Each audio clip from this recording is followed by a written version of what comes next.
Greetings, everyone, and welcome. I'm Libby Schmiegel, dance curator and archivist in the music division.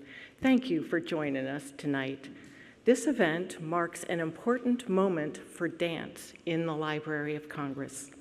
It marks the first time since pre-pandemic in 2019 that we had a dance-related live event in the Coolidge.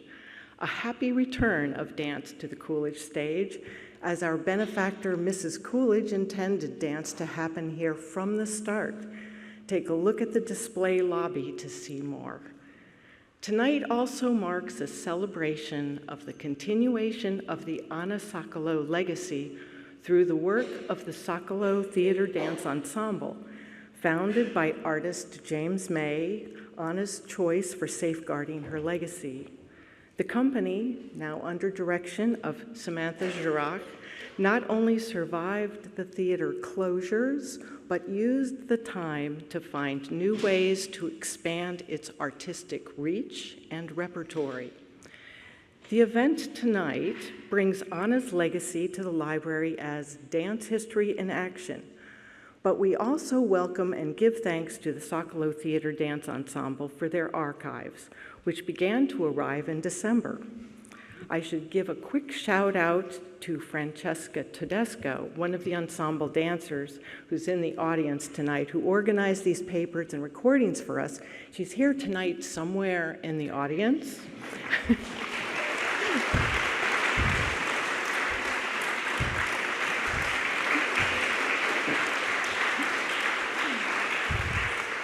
And a thanks to the Gladys Kriebel-Delmas Foundation grant that helped the company fund Francesca's preparatory work on the collection. You'll see a few of these materials in the lobby display. Had my music specialist colleague, Laura Schissel, not made an extraordinarily serendipitous discovery of music scores, this event wouldn't have been possible. Good timing had Laura's deep into the scores of Alex North just before the pandemic.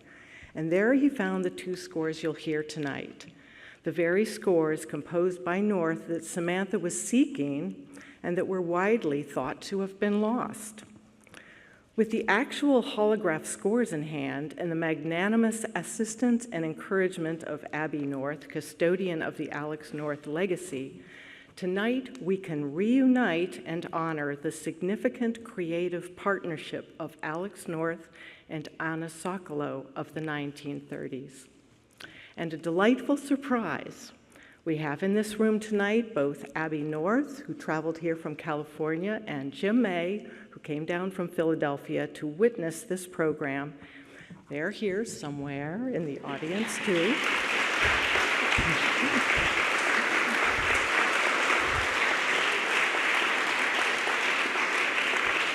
To see these two dances brought to life to the new arrangements of the North scores and participate in the panel discussion and the question and answers Q&A that will give you, the audience, the spectators, a chance to question and comment upon how we can be truthful to the artists of the past while remaking or reimagining their work for today. Thank you, and please enjoy the show.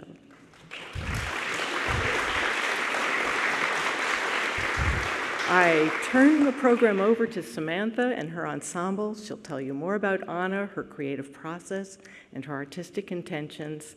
And I hope you will participate in the discussion and Q&A. And please do take another look at the display in the Coolidge lobby, courtesy of Loris, who sadly couldn't be here tonight. And thank you, all of you. We needed you all here to make the return of dance to the Coolidge a time of reflection, joy, and celebration. Thank you.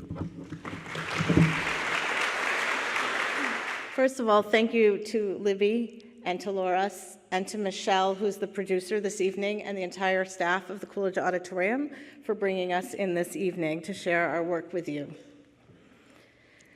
If you've never heard of Alex North or Anna Sokolow, you've certainly heard of some of their work. Anytime you hear Unchained Melody, you are listening to a North composition. Anna Sokolow created a ballet called Opus 65 about the youth rebellion of that era.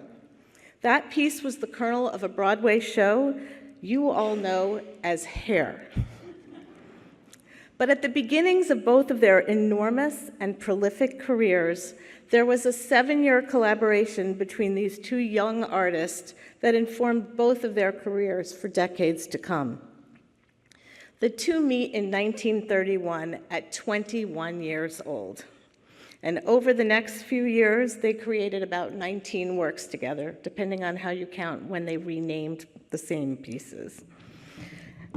Alex North was studying music at the Juilliard School, and Sokolow was in the original Martha Graham Ensemble, performing as a modern dancer, which was not yet considered a career. The story is told that Sokolow recognized North's talent immediately, and they went to collaborate both for the stage as well as in the studio where he played for classes. Now, artists make work that is connected to what they know and what they care about.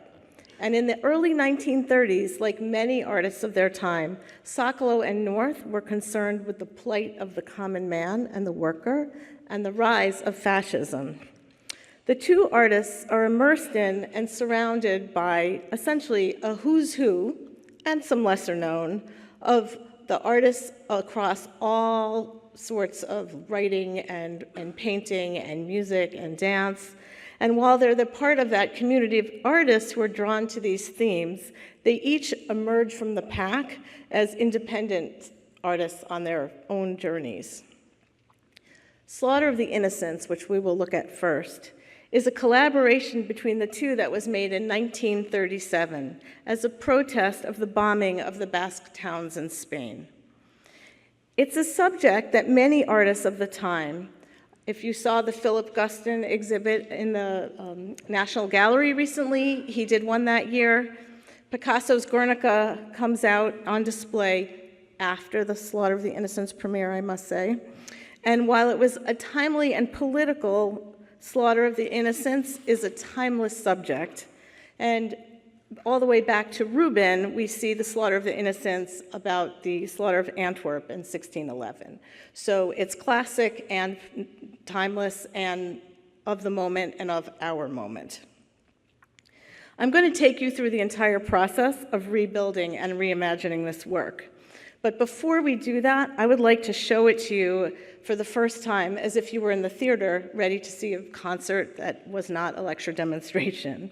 So without the artist notes and without the explanation, Margarita will perform a solo Slaughter of the Innocents.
I work in the studio. In general, when dances are passed down from one generation to the next, we use body-to-body teaching to transfer and coach to the newest performer. We may have access to videos or even notation as tools to help us, but dance is individual and we teach it this way. And particularly in Sokolow, we almost never allow the dancers to look at a video to learn it. So anyone who's directing in Sokolow has to know what it is before we walk in the studio, so the dancers are not replicating anyone else, that we teach it from the ground up. But tonight's dance has a different problem. Slaughter of the Innocents has been out of circulation for almost 80 years, and nobody knew it. We have an 80-year span to fill in using photos, handwritten scores, musicians who thankfully understand Alex North's work quite deeply, reviews, and our embodied physical knowledge of Sokolow's work and style. Jim May handed me an envelope of proofs by the photographer Barbara Morgan. And we looked at the numbers to figure out roughly what order they were in. There are definitely missing proofs. We have 26 photographs. And now if you want to look at them, you have to put on white gloves. But we laid them across the front of the studio on the floor. I had 6 women in the room, and I asked them to each take a selection of the photographs and put their bodies into the shapes of these proofs. Once they had figured out what the shapes were, I asked them to work together as pairs, staying in as much Sokolow style as they could imagine, to easily and simply connect from photograph to photograph to create essentially a flip book of the proofs that we had in front of us. So I wanted to share that with you, and Erin here is going to demonstrate for you. So if I get this correctly, here is the first proof. Nope, let's go the other way. The second, third, fourth,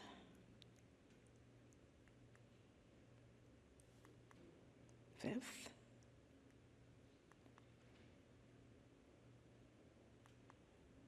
so you can see her skirt moving.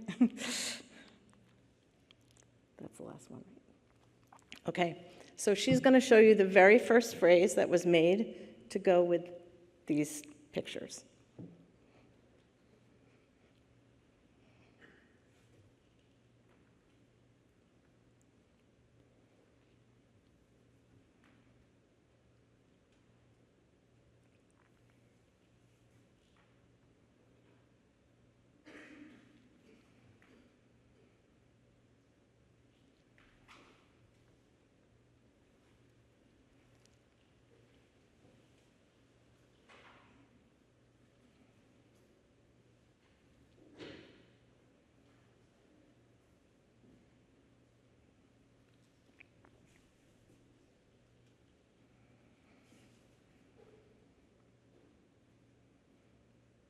Great, thank you.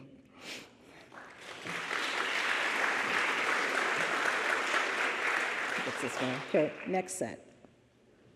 Right? Here, there.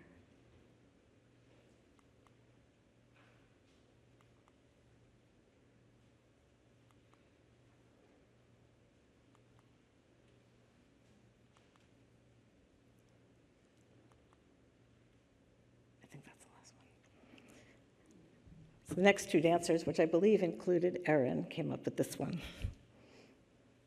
Lights.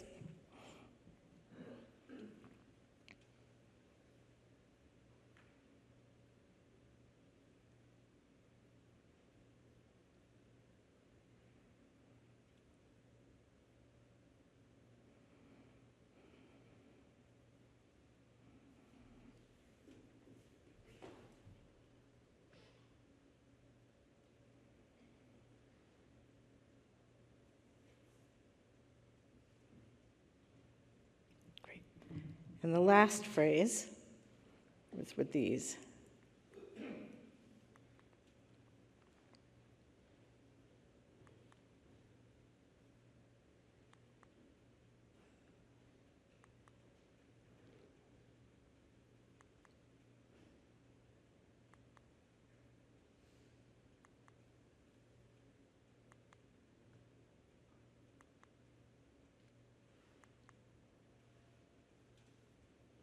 Lights.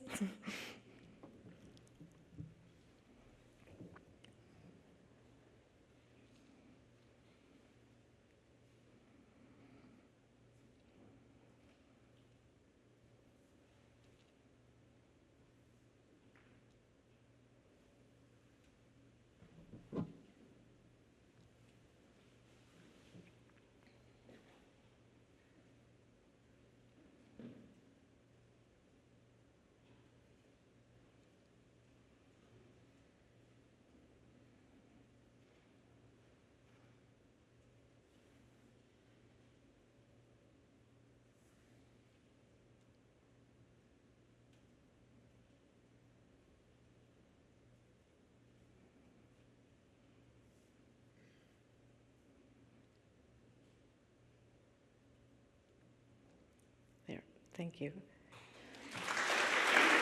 Same. No, just leave the lights up. Leave the lights on. So by putting all of these together, and you can put the lights on because she's gonna show you the whole thing. We were able to develop a vocabulary and set parameters for how we were gonna work within these movements by tying ourselves to what we knew that later Sokolow works would do and how she put things together while using these shapes as a very, very strict structure. So here's the whole piece.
Great.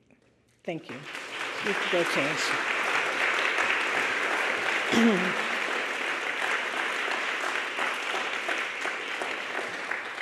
So you'll notice we were working in silence. A lot of silence. In 2019, I wrote to the North Foundation asking if by any chance they had the score to Slaughter of the Innocents somewhere, because I was playing with these photographs. And lovely Abby North wrote back, "I'm so sorry, but I don't see it anywhere." So I actually was in discussion with a composer who had composed for other modernist pieces when I got a phone call from Libby Schmigel saying, "We just got the Alex North archives to the Library of Congress, and there are a great many things that have Anna's name on them." I said, "Well, if you happen to see Slaughter of the Innocents, please let me know." And within days, they explained that these very fragile handwritten scores had been located, and they sent me copies of them, files of them. And this was in January of 2020, so by the time I organized myself, we were in lockdown. But Abby North and I went back and forth, and she recommended that I work with Kevin Koska, who she entrusted these works to have the scores recorded. So from New Jersey and New York, all the way across to Los Angeles during pandemic, we were working on recording the scores. Now, I'm not an expert in how reconstructions of modernist scores happen. I do know there was a lot of back and forth about tempos, and it was tricky because we were in lockdown, so we couldn't be together in the studio. I worked with Lauren Naslund, who is one of my associate directors, to look at tempos. We went back and forth, and if I understand it correctly, Mr. Koska consulted with a friend of his who'd been a long-time Martha Graham accompanist to make sure that it seemed right to him. So there was a lot of input in how those scores were put together. And we are very grateful that it happened. The costumes that the dancers are wearing are by Epperson. He's a designer in New York. Project Runway Season 2, I believe, if you ever want to see him, amongst other things. And because he likes to make things with the seams on the outside, it seemed like a perfect fit for what we were seeing in the slides. Now, this original costume was made by Anna's sister, Rose, but the dancers, the ones that they're wearing, are made to be a little more modern, but a take on these. The last thing I want to tell you before you get to see the trio is that I chose to work with these three dancers because between them they have a great deal of Sokolow experience. But in general, over time, when you look at a Sokolow solo that she set over and over again on different dancers, every time she sets it, she changes it. Because her work is such that she has to make it work for her and truthful for the dancer, and the process is very, very individual. So in order to make that happen in what I called, in fast, sped up time, I decided I would set it on 3 dancers so that we would have 3 versions at the end of one rehearsal period, which is not the normal way to do things, but I thought that it would give me the different kind of individuality in faster time. So we were rehearsing them together, right? We worked on them together because it's expedient. We have 2-hour rehearsal chunks and they should do them over and over again. And one afternoon in rehearsal, Eleanor Bunker, my other associate director, said, these look really good together. And it's true you can use them as a solo, but actually we have 3 other earlier solos of Anna's that we present, but it would be really nice if the 4th solo wasn't a solo. The audience got to see a trio. So we decided to add that to the repertory, of what we were doing. Jim May, of course, came in to look at what was going on and to put his input in. And he was more interested in how the trio was structured than the solo, which kind of surprised me, but I'm very grateful always. And the last person we brought into rehearsal was Christine Dakin, who at one point was the director of the Graham Company and a star of the Graham Company, because I wanted to know from her what looked early Graham and what looked like I was missing something. And really, when she described what she was looking for, I said, oh, that's all Sokolow. I understand what that is. So we had that. So I'm going to let you see this trio version now that you've had all of the explanation and understand that they're purposely not the same at the same time, not only so that I could make it an interesting trio, but so that you're seeing the individual dancers, and each of those dancers could present their version as a solo of Slaughter of the Innocents.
So when they found Slaughter of the Innocents score, I asked, well, if you happen to see Ballad in a Popular Style in there, let me know.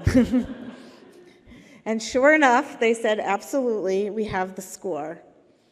Now, Ballad in a Popular Style is a whole different kind of story, because in 1982, Anna herself looked back at her solo. It was apparently a signature solo from the 30s, from 1936, and said, I'm going to remake this piece.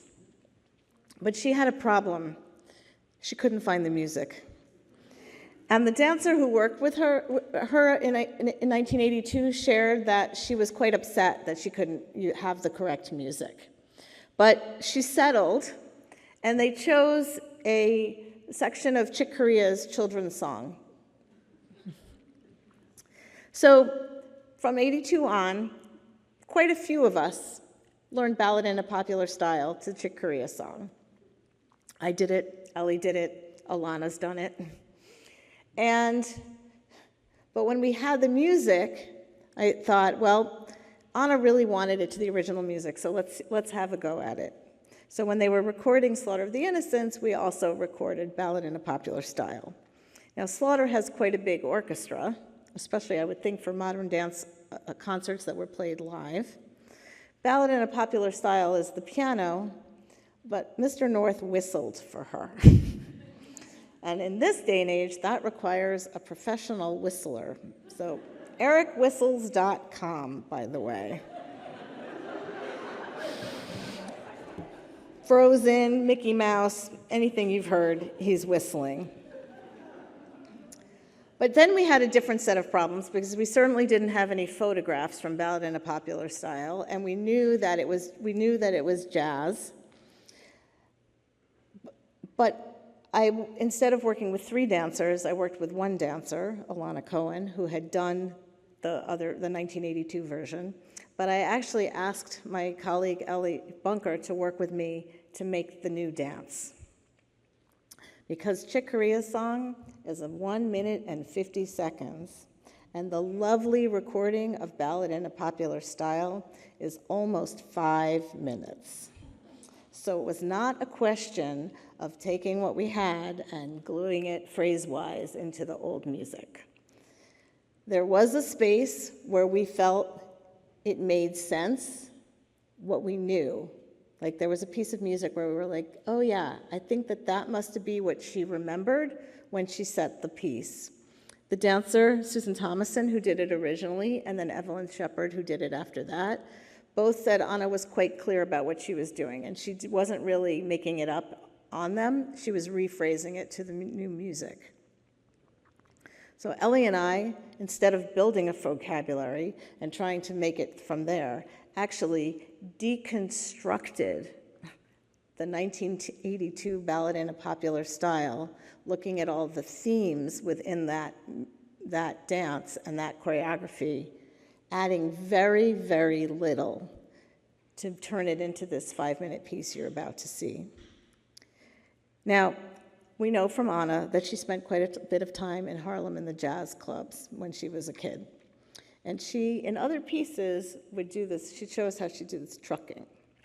So we did take the liberty of adding that into this section because that was her in that era, that we're certain of it.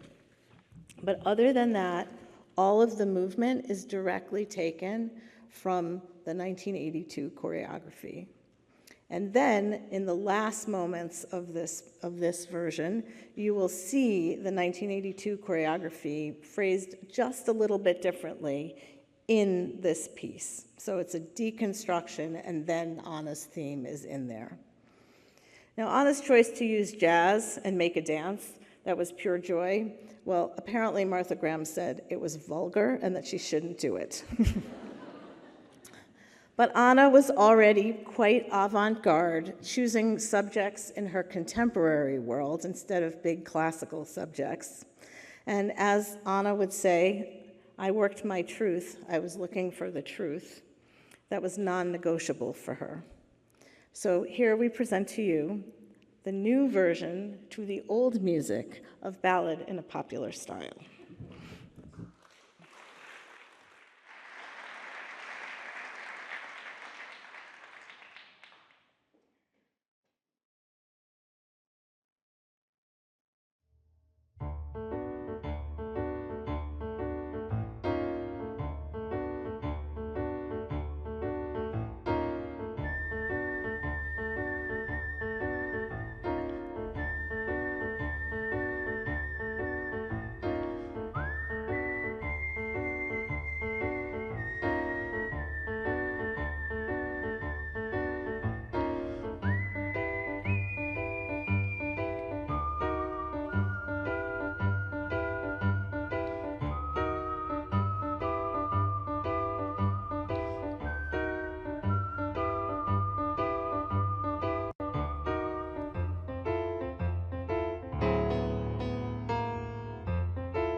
Hello? Okay. Great. Good evening, everyone. My name is Lakey Evans Pena, and it is my absolute distinct honor to be here for a multitude of reasons, but most of all to celebrate the Sokolow and North connection, to be here at this momentous occasion that dance is happening again on this stage, and be here with all of you. So I wanted to take a moment to thank all of the people involved, Samantha, Libby, Loris, Abby, Jim, who we hope is on his way, Jim May, Lauren, Ellie, Aaron, Margarita, Alana, the Alex North Foundation, and certainly, last but not least, the Library of Congress for having this and making this all possible.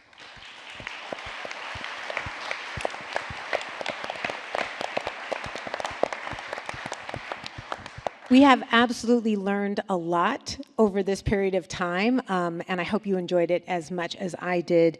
I wanted to say that I believe, and I hope many of you do, that it is of the utmost importance not only to have this treasured dance and music history accessible via the archives, but also to be able to see, hear, feel this live art as we did tonight in person. So I just want us to really celebrate this achievement today, being here and looking at how these two artists really started, right, the seeds of all that they were in the 1930s together. So Samantha, just very succinctly, you've shared a lot. You've shared a lot. But just in 2019, as you were working on this and the scores, can you just connect the dots for us to how we became here tonight? How did you and Libby connect to have this evening with the music as well? So I was here, I was lucky to be here when the new dance group archives were opened here at the library, and that's when I had the chance to meet Libby. And I told her what I was working on. Oh, look who's coming. I told her what I was working on, and she was very excited to hear that I was using archival work, because she knows we mostly work by, person to person. And so when I explained what I was missing, Mr. May, please come join us. Thank you, Mr. Jim May. So when she heard what I was working on and was able to help me find them and reconnect me to Abby and make it all happen, she thought that we should share this crazy story and process and all the ways that all the things we used to make this happen. And so that is how we landed here. One pandemic and a flood later, here we are on stage at the Coolidge Auditorium. Wonderful, wonderful, wonderful. Yes, please, Abby. It's funny because it's not that I'd forgotten about this, but it certainly had been a long time from the point that Samantha and I began speaking to now. First of all, I do have to say that I'm completely blown away. What you and all of you here have done is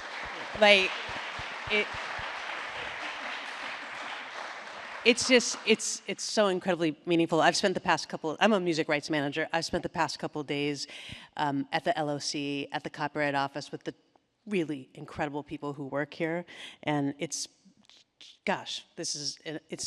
amazing. So anyway, Samantha reached out. The music's here. My mother-in-law had donated, I think it was maybe 20 boxes of materials of Alex North's works, and I think it probably took maybe 15, 16 years for everything to be indexed and identified. And then there was this sort of documentation of what exists, and then Samantha found it, obviously.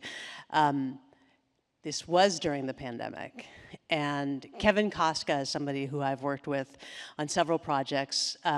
He is an absolutely sort of brilliant music mastermind. He can hear any piece of music and turn it into score. He is just a brilliant arranger. He works so well with musicians, so he was a very clear choice for us to take on this project. But again, it was during the pandemic. So these were the players were able to use were LA Philharmonic players who weren't working because it was the pandemic. So we were fortunate in that regard. But the process of doing this recording, the union had such strict rules, and we almost got derailed by some of the players everybody had to get COVID tests within hours of the recording session. And some of them, the results, we were waiting. We had to wait. And in fact, we had to start our session maybe a half hour to an hour late because we were waiting on the results from this one player. So finally, everything settled in. All the players, we recorded at a place called Ocean Way with a super accomplished engineer and mixer, master called Alan Sides, and he has this very large space, fortunately, because another stipulation of the union was that each of the players or sections had to be sort of in different areas. So we had, the conductor was sort of in the back, the percussionist on the other end in the back, we had guitarist over here, the pianist was on the wall, we had different ISO areas for the woodwinds, for the brass players, and it was really an experience because generally speaking, when you're recording music, you're together. So these players were together but not. And yet you hear it, it doesn't feel like that. And that was one of the things that was so striking as I was listening and watching you all perform this, is it feels like it was meant to be. It feels like it was all part of one. And the other thing that really, struck me, but what really struck me is just the sort of darkness and fear of slaughter of the innocents compared to this sort of joyful quirkiness of Ballad. And it's so, it completes the picture to be able to hear the music and see it performed. Love that. I love all of that. Alana, And go ahead. just to note that these two pieces were frequently performed on the same program throughout the time that Anna and Alex performed them together. Yes, yes. Just, again, a little bit more context. We have had a lot, but directly from Anna and Alex, there have been biographies written about both of them in which they're also talking about the other. So I just want to share these two things which I'll contextualize then, that I'd love to hear all of your thoughts, or several of you. When Larry Warren interviewed Alex for Anna's biography, Alex credited Anna with having a huge impact on his later successes in composing for film. He's quoted as saying, "She was instrumental in my putting my notes down on paper." Right? So we hear that he is composing, but he is putting it down. These are truly this evolution of who he is as a creative artist. For Anna, she shares that when she met him, he was a shy pianist, and I asked him if he would play for me, and he did. And the discovery that he composed came from me asking, well, why don't you do this?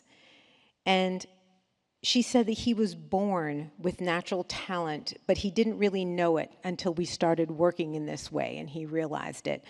And I think, I'd love to just hear, you are all deeply embodied in Anna's work and therefore also Alex's work through this whole experience. But these two coming together in the 30s like that, and all of the seeds, their creativity, their creative process over this arc, which we know just expands for both of them.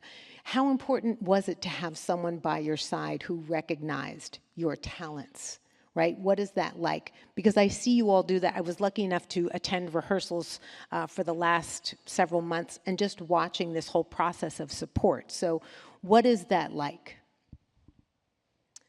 Oh, Ellie, I'm putting you on the spot. Would you share supportive talent, how this grows? How does this matter?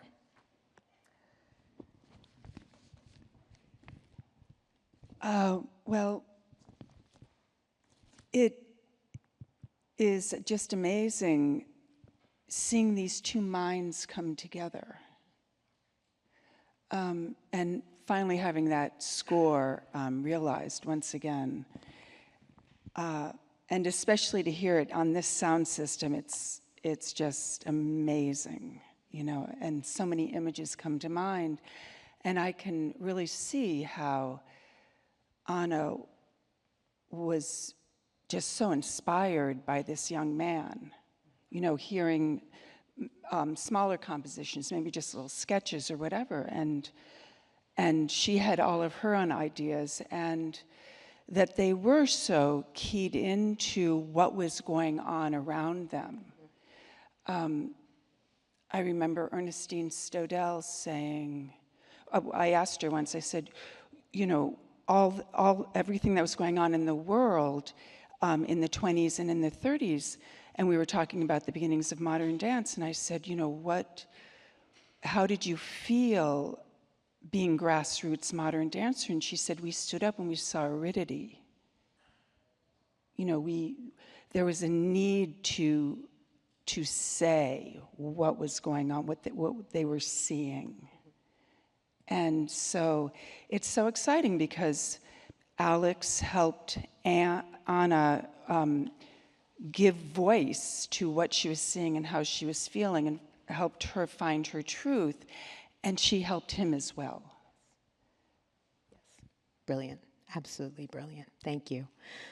I would like to go to Margarita, Alana, and Aaron, talking about Slaughter of the Innocents in working in this way, right, with these photographs. What was it like on the inside for you, right? You are partnered up. Can you just share some of those moments and what that process was and how it was the same or differing, which I know it was different, than what normally happens in the process? Sure. And this is Margarita. The process was unusual.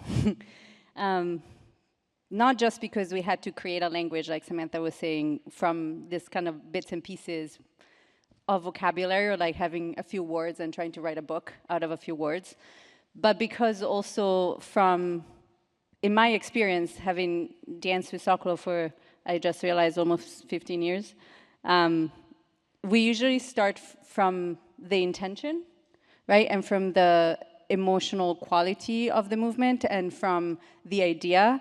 And the movement kind of happens almost naturally on top of that. And then things often become simplified again, or simplified is not the right word, but kind of like cleared again so that there isn't too much drama on top of the movement, because the movement can speak for itself. And we found ourselves in a situation where we had to actually kind of work on movement first and then figure out what it meant to each of us. And we spent like hours and hours of rehearsals just discussing, what is this movement? What is that movement? What is this movement? And not what it is in terms of like, is it turned out? Is it turned in? How deep of a lunge it is? Is it a back bend? But what it is as in what it represents and what does it feel like when you do it. And so doing it in the opposite direction, I realized later, was actually kind of really challenging for me. And definitely things started to make sense for me only when the meaning started to come into play. Is this on? Yes. And this is Erin. Hi. When we first started doing it, obviously we looked at those photos that you saw on the slideshow, and then we let go, we didn't see them, and then when we took a break from rehearsals over the summer, we would come back and maybe need to look at them again. But tonight is the first time I've really seen them in succession for a while, and it reminded me that we had moments trying to figure out which way she was turning, the momentum of her skirt. Oh no, she wasn't turning that way, this is how she was turning. Or the slides, some of the identifiers on the side are backwards. So she's actually has her right arm up and not her left. So we had riddles sometimes, and but sometimes it was already set, and we decided just to keep it. That was the momentum of how the skirt went, and then we kept that arm. But it was interesting to see them again, and knowing in hindsight how much it could have changed. I think one of the most interesting things about working the three of us in that process together is that we each know very different slices of the Sokolow repertory. So for me, most of what I had learned were solos from this period that she had herself recreated. And so we would be in the process of moving, and we might get stuck. We're a place where we don't have movement from the photos, and we would each have a physical response that is based on the repertory of hers that we know. Where does it feel like we would go next? And that was a big part of working through how to animate the images we had. Brilliant, thank you. So you have been working, you told me that you would do a lot of work in silence, and then there was also just different music that would be played during the process because they did not have music. So finally you have music, it comes into rehearsal, you listen to it together. Is there a reaction? What is the process then?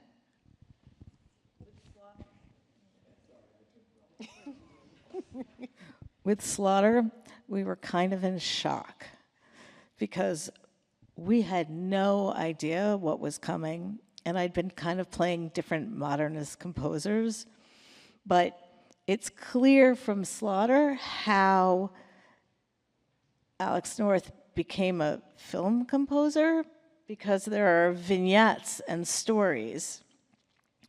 And we had to figure out how to make that make sense. And I was totally willing to pull apart everything we had done, so I didn't feel stuck to what we had put together. But I also felt, knowing Anna, that she didn't follow the music, and I can't imagine that he followed her. So how did those two things, right, given the kinds of artists they were, how did they make that mesh where the music held its strength and the dance held its strength, and they were combined sister arts, as Jim sometimes calls them, rather than one following the other. And so that was the hardest part, was to figure out within the landscape, because that score is definitely a landscape, how to keep all of those components shining and not lose either the movement or the music. I mean, I will say there was one moment where the music is so grand, and I called Ellie into rehearsal, and I said, oh my God, what am I gonna do here? And she looked at me and she said, nothing, don't let them move, just wait. And it was the best choice ever, and they did. And we didn't always do it that way, but really we had to figure out how to knit that all together to be one thing. And I'm curious, really, I would love to know how exactly how they did it, because he talks about writing film scores because he had been able to do dances after they'd been choreographed. But I suspect that they did this together because nothing that clear in sections could have been done piecemeal. So that's my educated guess. So because you mentioned, again, Ellie, and we have heard both Ellie and Lauren's names this evening. And Samantha, you talked about, for Slaughter of the Innocents, constructing as the process, and then for Ballad in a Popular Style, more deconstructing. So can you just talk about that process a little bit more, and then also how the full artistic team, including Jim May, right, comes into just always what I am of the Ellie legacy. I am deeply rooted in legacy work, and I am just astounded at the, again, intergenerational, multi-generational, and as Alana was saying, they all have these different Anna, but all Anna housed inside of them, right? Truly what we talk about is embodied knowledge. So can you just talk about construction, deconstruction, and artistically how that approach works? Well, the first thing is we had the music when we started this process, which changed it a little, and we listened to it quite a lot. For Ballad in a Popular Style. We just sat in the studio and we listened to it over and over and over again, and we were wondering how Anna took it's a different feeling. It feels like the 30s, you know where you are, and how she decided that Chick Corea piece made sense to her when she couldn't find what she wanted. And where the feeling of what she had done in the 80s was entrenched in this other piece of music. And so we spent a lot of time just listening and listening. And we knew the vocabulary, like it was in our bodies. We had worked together, we'd both done the dance. Ellie had even coached me in the dance several times. So we had been deep in that piece together often. And at first we thought, oh my gosh, it's so long, what are we gonna do? And then we started and it just bubbled out. I mean, it got a lot of shaping afterwards, but I think that whole dance was formed in 2 rehearsals. What? 2 or 3 rehearsals. 2 or 3 rehearsals. So, but I have to say that having access to the vocabulary after doing Slaughter of the Innocents really made it much,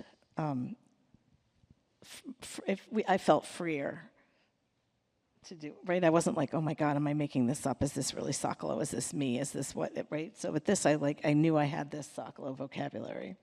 And we did it together. I mean, really, poor Alana, she had me and Ellie on top of her. Try this, great. no, try that. and that's how that happened. I love that. All right, I do want to leave time for questions. I'm hoping that you have many. I could go on and on, but I just want to ask kind of one more thing about this commitment to Anna. Jim May, you founded the Sokolow Theater Dance Ensemble. You are watching these things. Just share with us, you can share with us whatever you would like, but as you're here this evening, what is meaningful to you and for you? First of all, this was remarkable. Thank you. Absolutely amazing.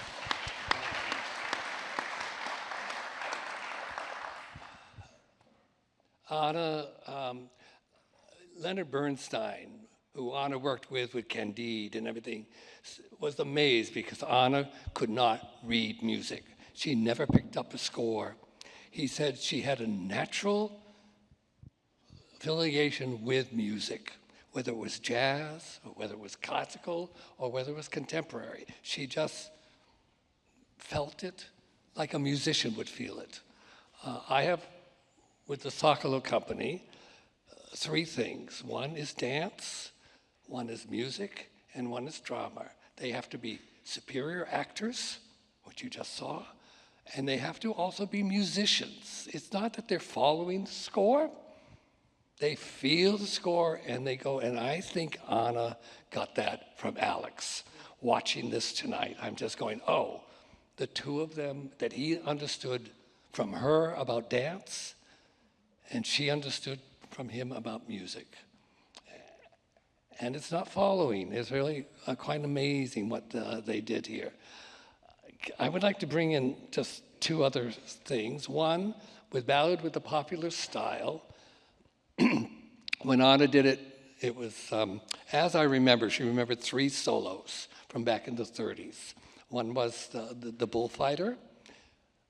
Back in the 30s, only men were bullfighters. She did Kaddish, which was the Wailing Wall. I'm sorry, only men did the Wailing Wall. And she did Ballad. Only men did jazz back then. So she was a real, I hate to use the word feminist, but she grabbed hold of these subjects that men were doing, which I again relate with Alex, because of the thing that she was doing. The other and last thing I would like to say is she would be very, very happy. What she is saying on this stage is, unfortunately, man's inhumanity to man still exists. And this, the dance world doesn't pay enough attention to its past to go to the future. And my God, people, you've taken the past and brought it right up to the future, which is what art should always be.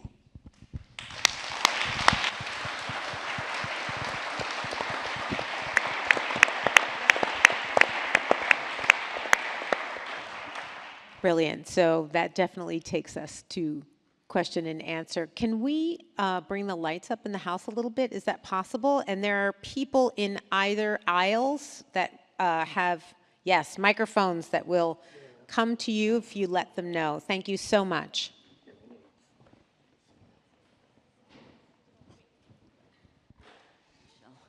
I have to say, this is just such a fabulous treat. Thank you all. This is like tingling of seeing, you know, traveling back 90 years. This is fantastic, and thank you all for being here. And I especially think it's such a rare treat to see the performances of Slaughter, each of the solos with music, without music, and the trio, I think stands on its own. They were fabulous. And the interpretations, and I could ask lots of questions, but I wanted to ask Erin, because without the music and the explanation of how they connected Anna and Alex, and they didn't follow each other, but the energy that came without the superposition of sonic energy, it reminded me of a Tai Chi practice in terms of the energy coming in and the energy going out, and in its own vocabulary. And I'm just wondering how you put that together and what you were feeling kind of energetically. Sure. Well, the 26 pictures were 3 different groups they were duets.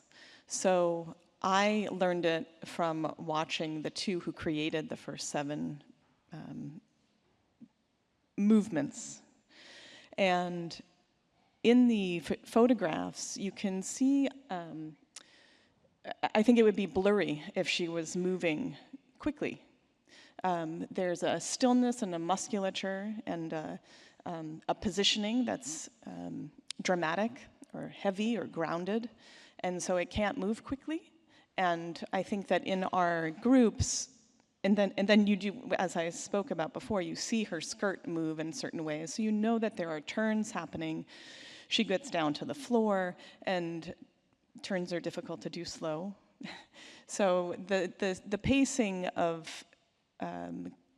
creating the movement by looking at the photographs sort of happens naturally, but in the trios or the duets in the 3 triptychs that we had, we're all relatively the same speed. Is that true?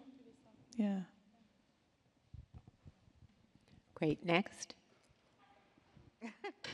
I'm curious about what the anti-fascist dance, what made it anti-fascist? That caught my attention in the title.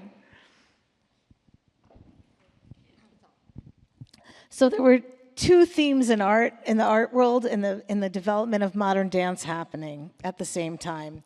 And Anna and Alex are sort of balanced between these sort of 2 groups. There's the art for art's sake group, and then there's the revolutionary group who we'd later call it dance as a weapon, is what the new dance group called it.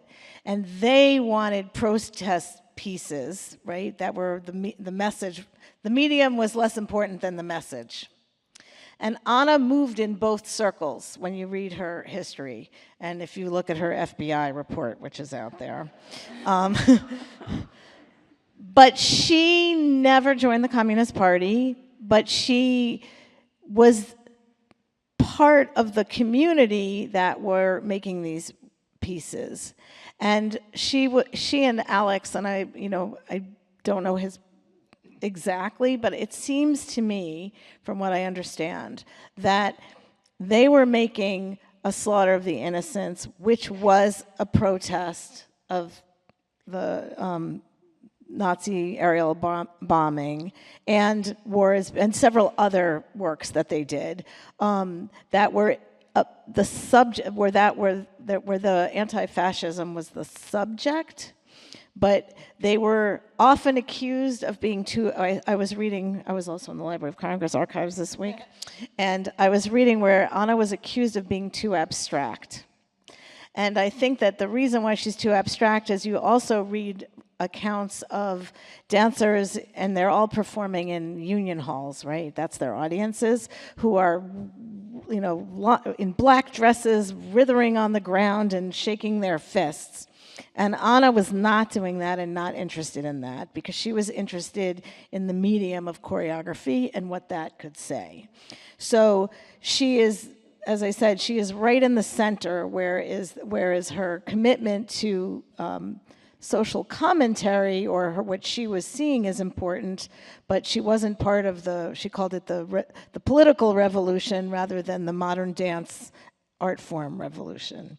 But all of them, but she was still in making pieces like Slaughter of the Innocents.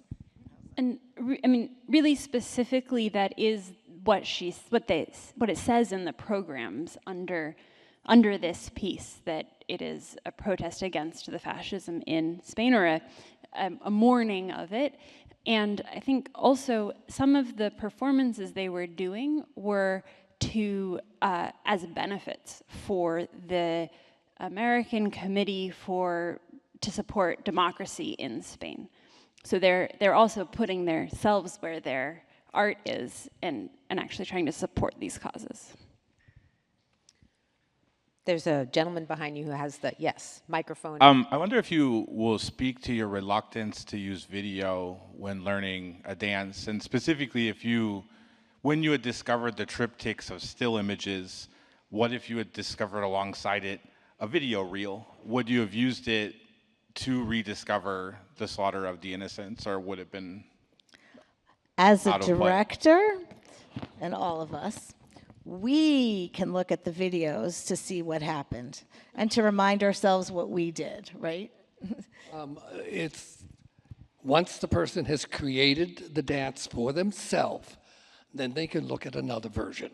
So you can look at the video after, only to say, oh, I didn't do that, I'm doing this because it's the inside. You do it the other way around, it doesn't work. We're trying to build the dances on the new dancer as if nobody's done it before. So as directors, and Jim was very clear about teaching us, Lauren, Ellie, and I, to do it this way. So we watch a video to remember what it is, and then we go in the studio and we present it as Anna said. Either it's a very specific movement, or you have these three choices and you should do it this way. So we find that we get a more truthful performance by doing that way. And then it's true. Eventually, he lets us watch our videos. We never got to watch ourselves, ever. And you also heard this with the music. They had no clue. They didn't have a recording to go by. But this is what you got. Which this relates to the previous question, but it's sometimes the emotion that you're feeling when you're dancing dictates what that movement is. So it can't move fast because Jim or Samantha or Ellie or Lauren will say, no, I don't believe that. That's not. It would be 2 minutes longer than what you just did in that 5 seconds because you didn't go fully into it. So it's not like it's like having a clothes tailored for you instead of grabbing something off the rack. It's a real finding yourself in it and finding the honesty in it. And then if you have to adjust things for timing, it can be challenging, but you end up doing that, but it's because you found it originally for yourself.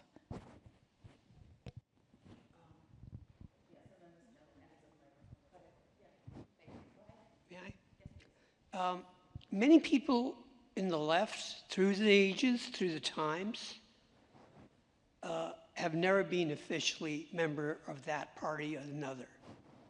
The other thing is concerning your dance, particularly Innocent of the Slaughter of the Innocents, sorry.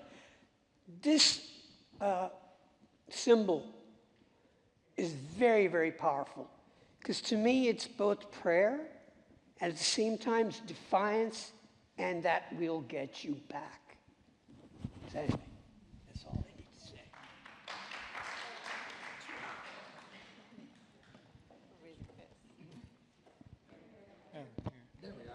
Yeah, I just wondered if Sokolow interacted with some of the icons at Jacob's Pillow or Bennington. Ted Shawn, the Humphreys, Martha Graham?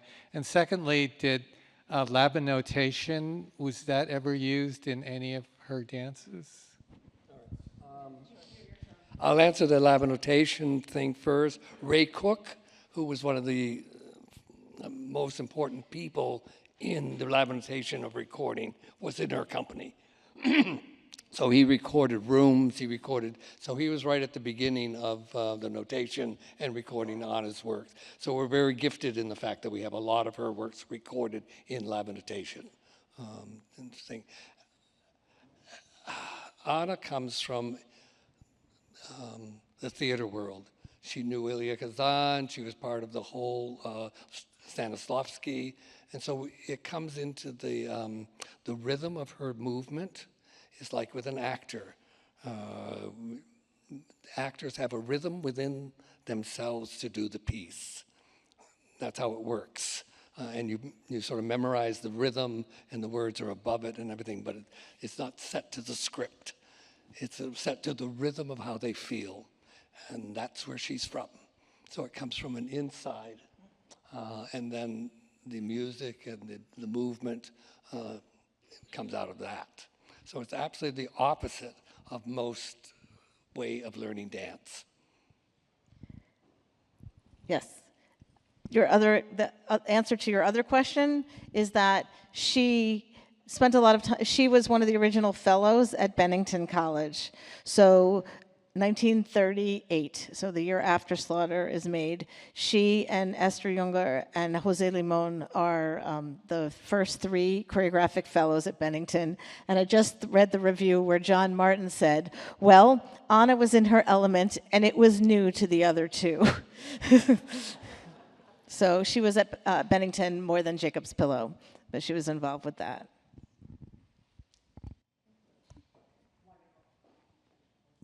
Okay, wonderful. Again, thank you all for being here. Thank you for being here. Thank you all for making this happen. Yes?